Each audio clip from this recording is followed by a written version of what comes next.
All right, continuing our baptizing Lacanian psychoanalysis exploration here, we are going to review some major themes and some quilting points, or some resonances at least, between Orthodoxy and Lacanian psychoanalysis with regards to the fall narrative, the initial prohibition, thou shalt not, instantiated by God's prohibition to Adam and Eve, and the transgression, which instantiated the fall, how this, in both kind of Lacan and Orthodoxy, instantiated and inscribed subjectivity into the human being.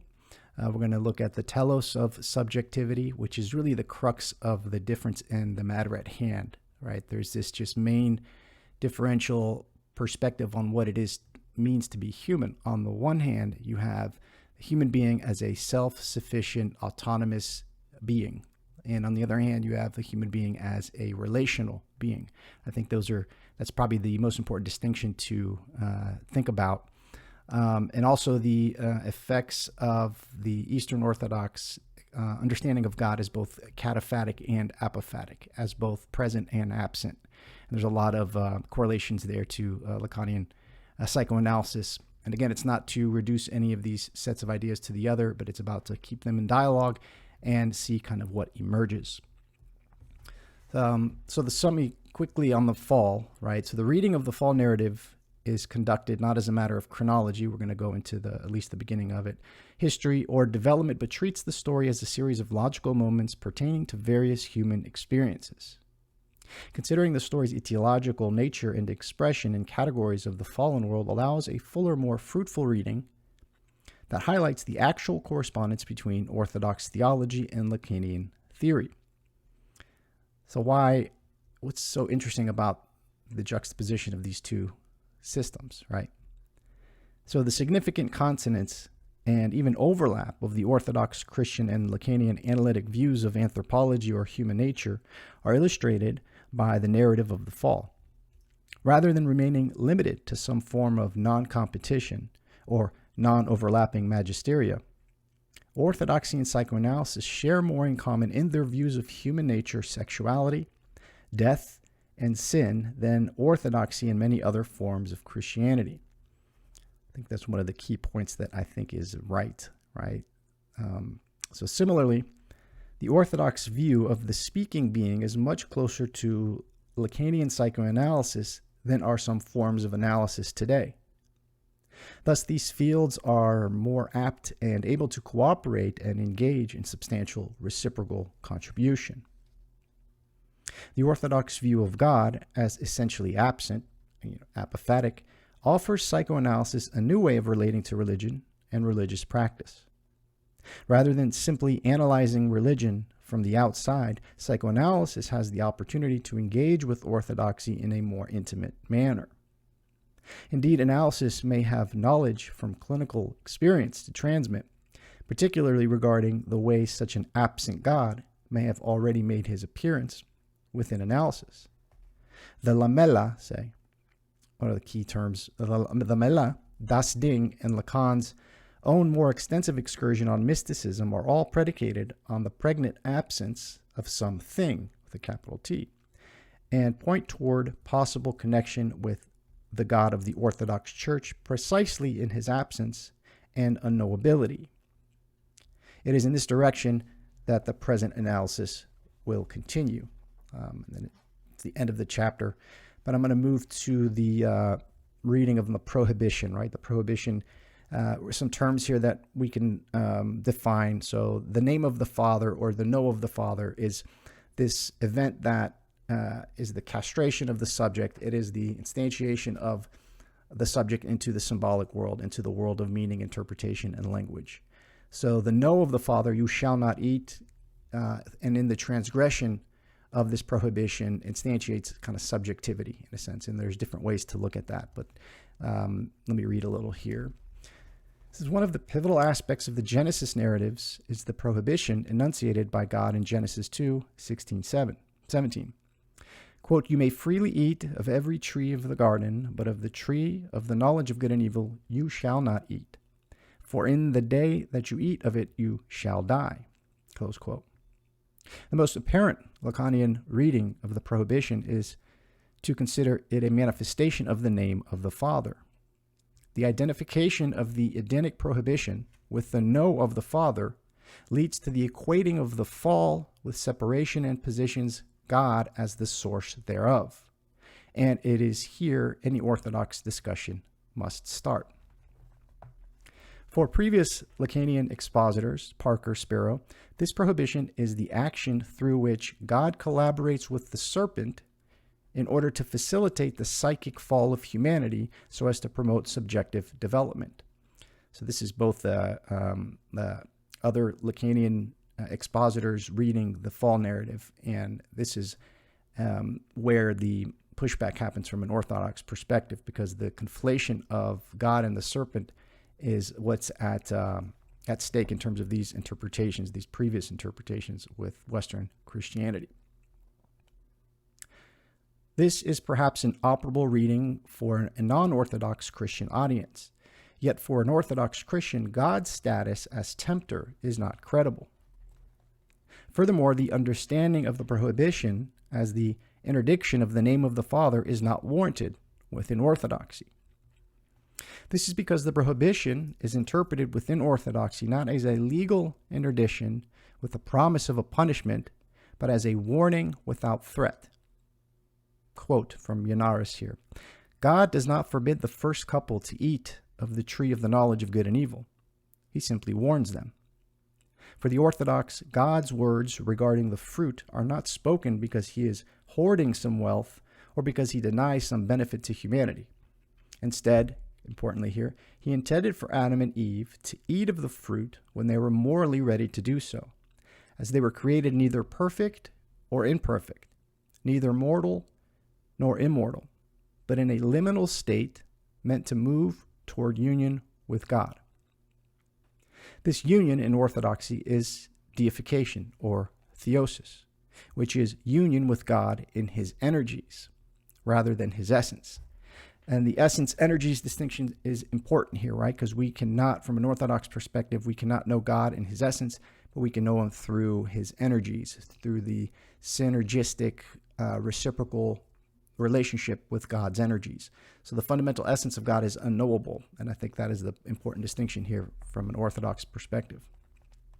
As such, the problematic part of Adam and Eve's eating of the fruit is not the attempt to seize the Godhead per se, you will become like God, but the attempt to become God in essence, and to become God without God, who freely offers himself in his energies. It is the break in the relational connection between God and humanity that is at stake. In Yanaris' reading of the early chapters of Genesis, he viewed Adam and Eve, or humanity, as Yanaris read the narrative as an iconographical depiction of humanity, as facing two choices.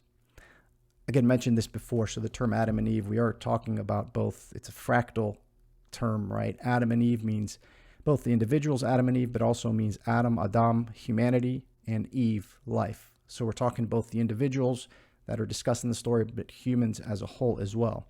And this is the quote from Yanaris that I think gets to the heart of things. Right? So Yanaris read the narrative as an iconographical depiction of humanity as facing two choices, which they are two existential possibilities: that life should be realized as relation, self-transcendence, and self-offering, kenosis, bringing with it knowledge of the potentialities of existence as faith, trust exercised in communion. Or that knowledge should be sought as an individually possessed certainty, and life as a finite but individually managed existential event.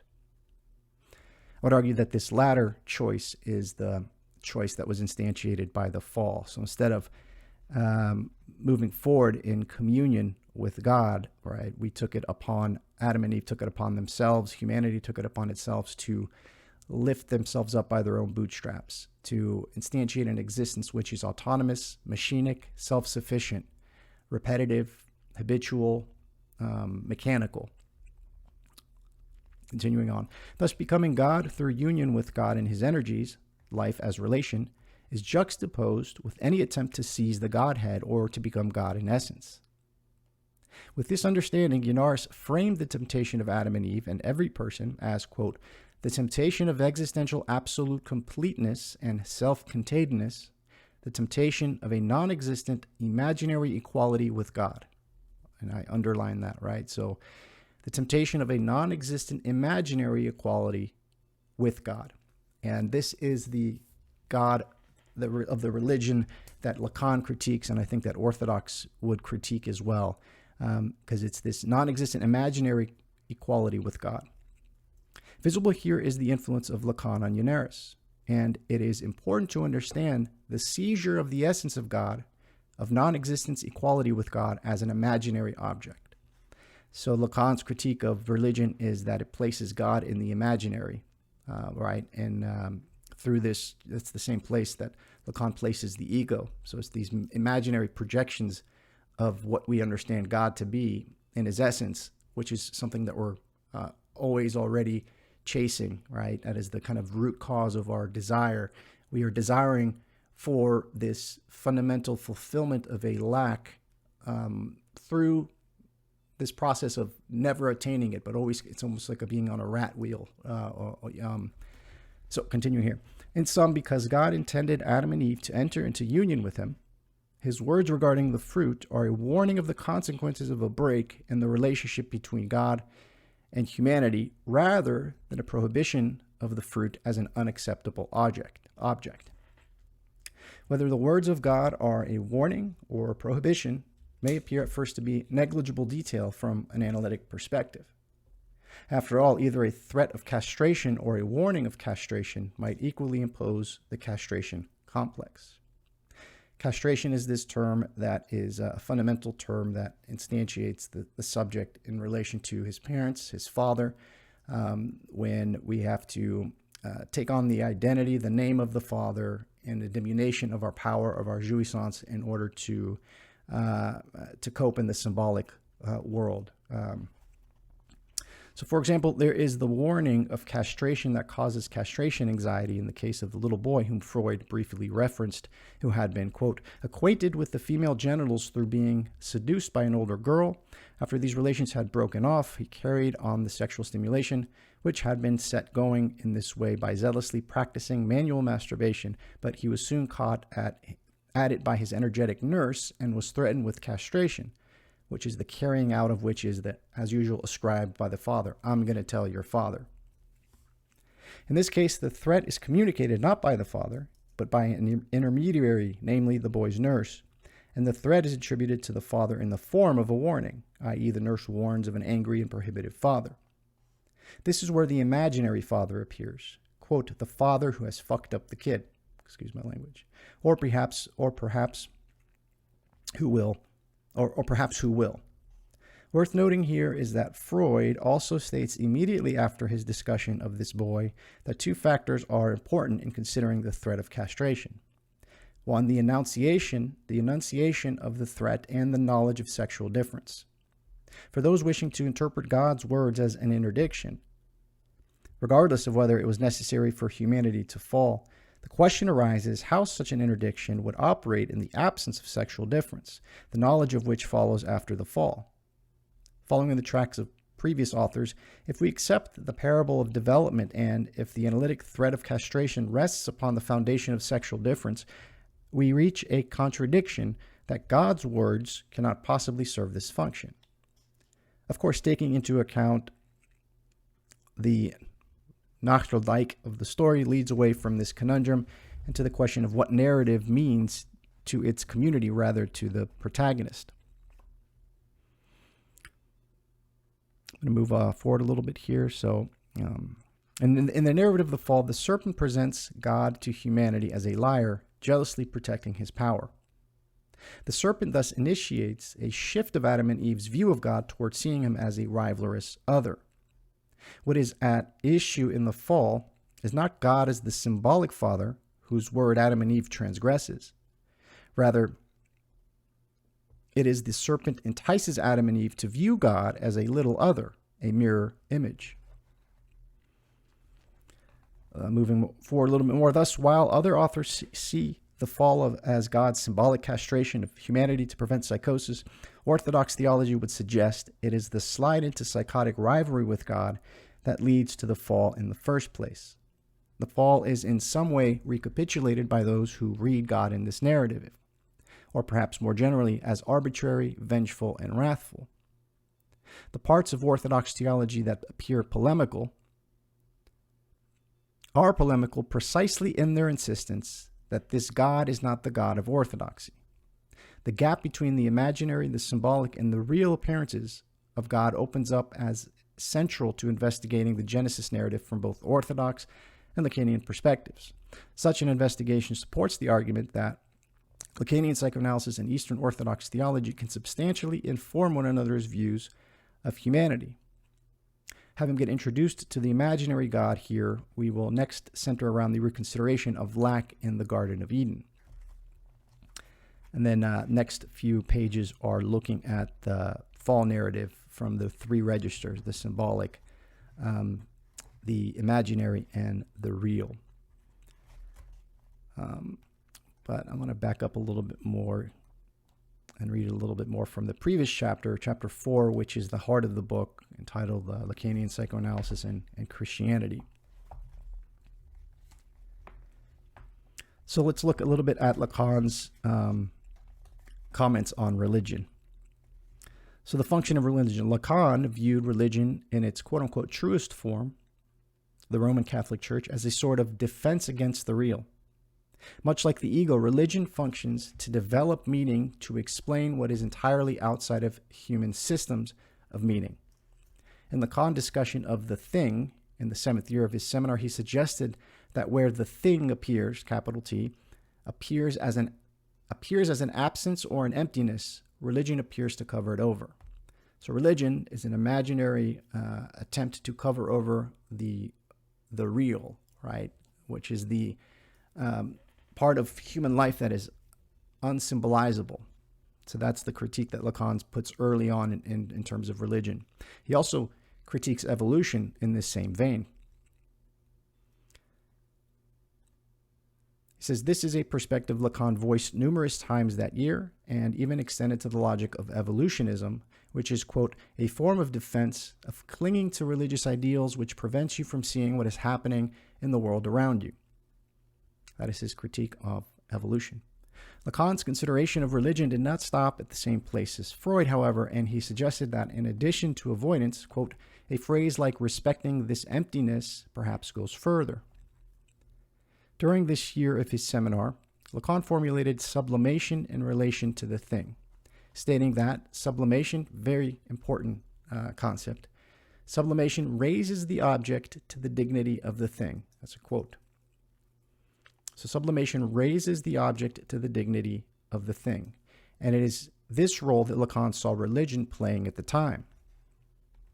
Given sublimation's role as an imaginary process wherein, quote, the object is inseparable from imaginary and especially cultural elaborations.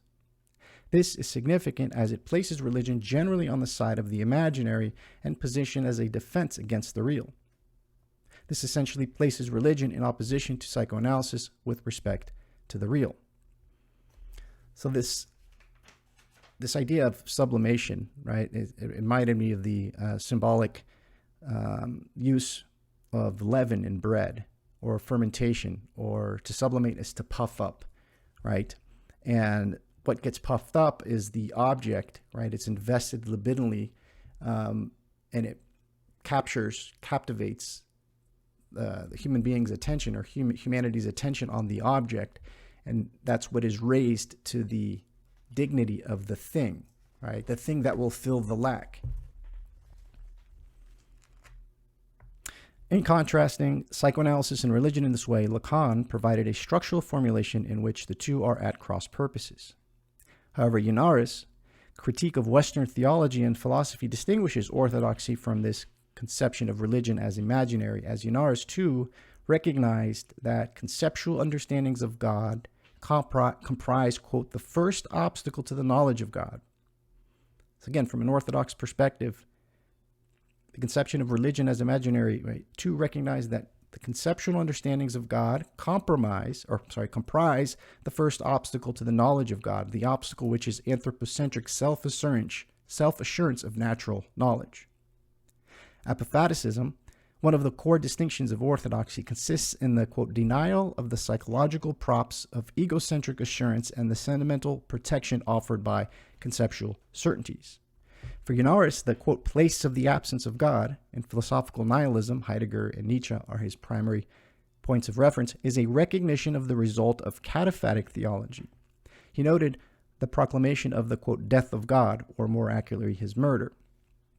Quote, his murder is a fact only for those who have not given up seeking him.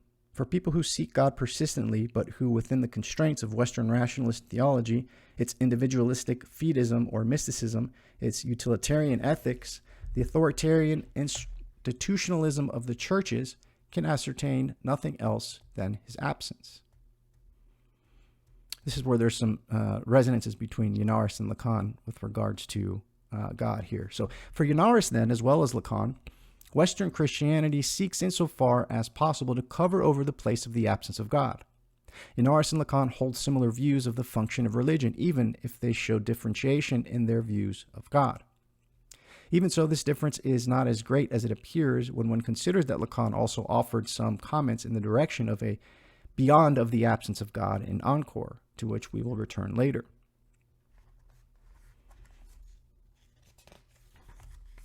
Let's see, get a little bit into the essence energies distinction, and then I think we'll leave it there.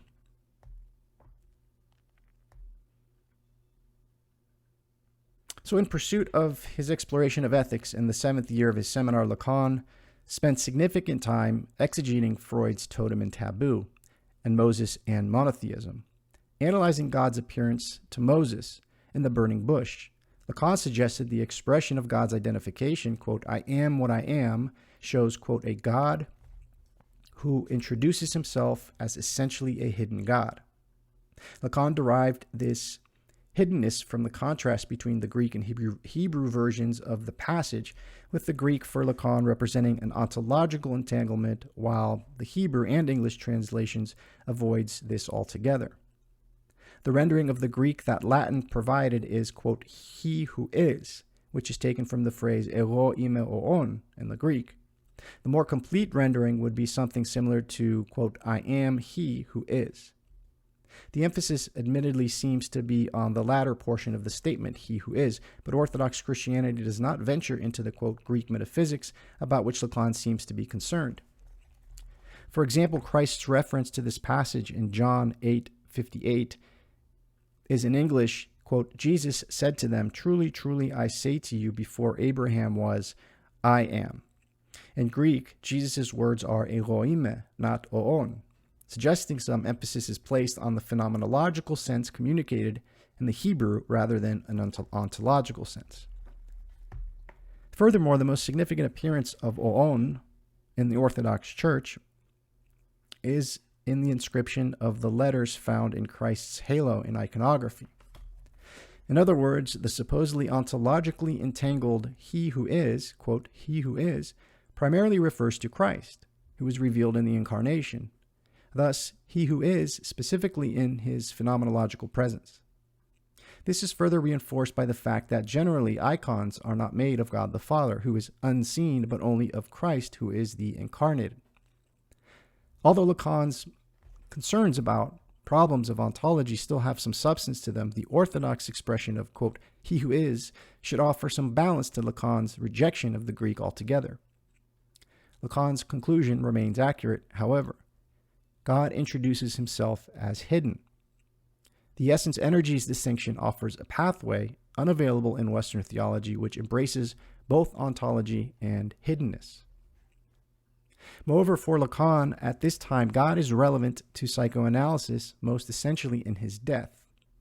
Lacan built his formulation of the death of God on a certain equivocation between God and the Freudian father.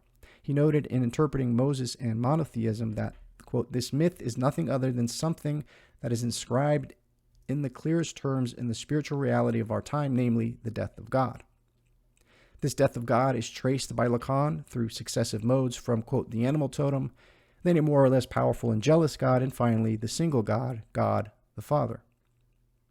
The myth of the murder of the Father is the myth of a time for which God is dead. The death of God, then, is found in totem and taboo, Moses and monotheism, and finally within Christianity itself, which is the only religion that, quote, through the drama of the passion gives a full content to the naturalness of the truth we have called the death of God. Christianity, in effect, offers a drama that literally incarnates the death of God. These are quotes from Lacan.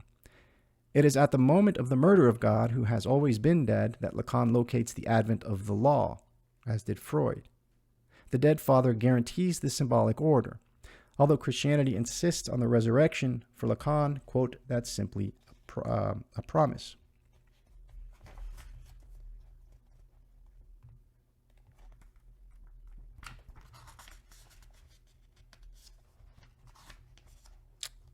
Leave it there. Maybe I'll read a little bit more at the end here. So last chapter I did a reading on, which I'll link here, but I wanted just to read this last paragraph here that I found interesting here. What was it? I think it was The Ethics of Orthodoxy.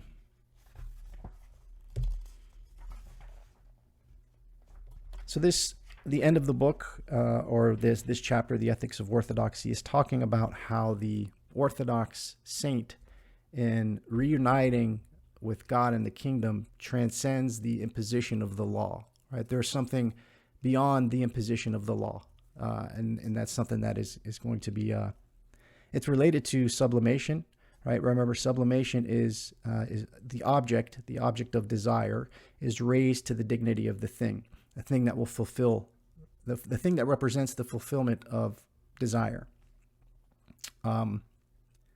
So I'll read it here. So the end of the law, the recognition that finally there is no law and no other, appears as a scandal to those unprepared for this experiential knowledge.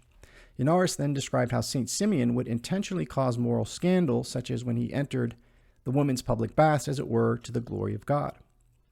That the morality of the Orthodox knows no ontological or deontological bounds. Deontological means legal or law.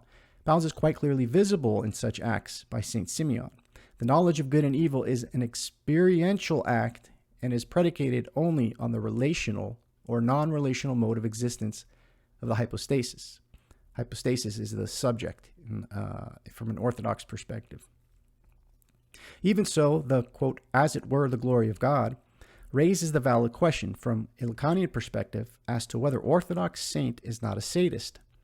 The jouissance is a term which means enjoyment. It's related to the death drive, and it's getting your rocks off it's an enjoyment that's also dangerous, right? I've talked about it other places here. So the jouissance is this.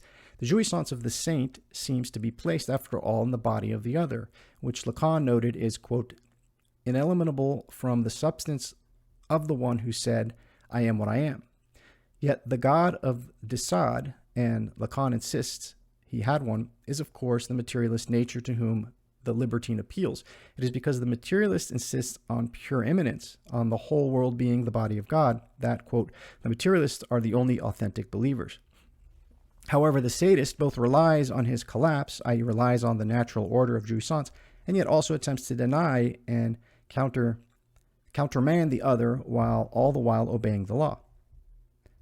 Despite the fact that the sadist cannot be carelessly conflated with the pervert, and these are technical terms here, we don't have time to kind of go over, there seems to be a denial in the sadist of castration, such that the sadist continues to view himself as the object of jouissance of the other, the object of enjoyment of the other, which is nature. In other words, whereas in sublimation the object is raised to the dignity of the thing, in the perverse solution the subject takes place of the thing.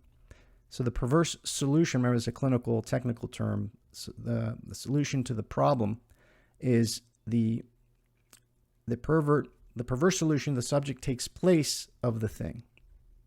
In discussing sublimation, Lacan suggested that art is related to hysteria and repression, religion to obsession and displacement, and science to paranoia and foreclosure. Art organizes around the emptiness of the thing. Religion avoids it, the thing, and science forecloses its very possibility. Perversion and the denial associated with it are not included in this discussion. In this way, the sadist is one who, outside of sublimation, takes upon himself the place of the thing, who refuses to acknowledge, denies the lack in the other, in the form of the symbolic phallus. Finally here, the Orthodox saint is no sadist then, precisely because the saint does not assume the place of the thing, even when provoking scandal. Furthermore, Lacan's equivocation of repression and the function of religion do little to square accounts with the profound apophaticism of the East. It is not a matter of avoiding the thing through the ritualized do-gooding of Lacan's description of religion, nor is it related to the recuperation of what is lost in sublimation, namely the fantasized real jouissance of the obsessive. Instead of an attempt to provoke the law, quote, Christ does not destroy the law. Or, to obey the law, Orthodox saint opens up to something beyond the law, to that other jouissance that is beyond, not before the law.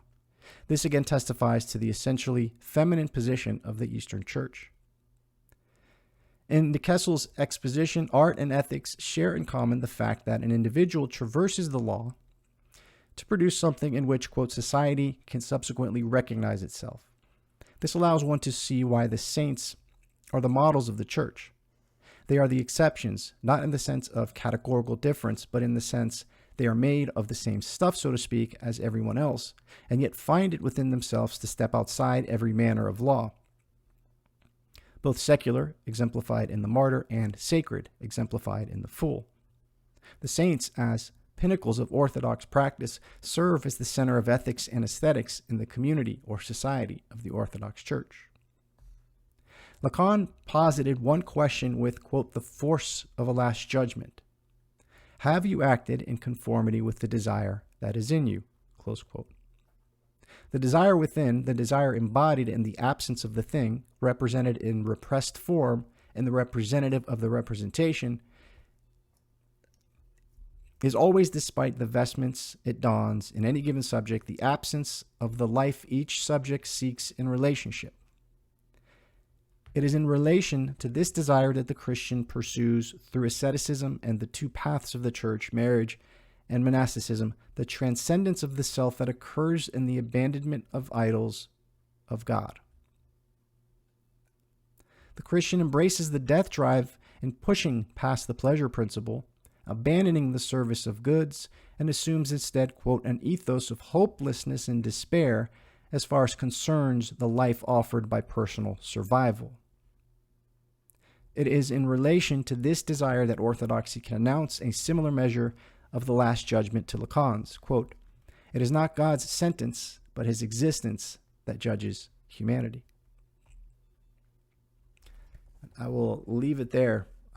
Leave a like and a comment if you've gotten this far. Please feel free to share. And until next time, God bless.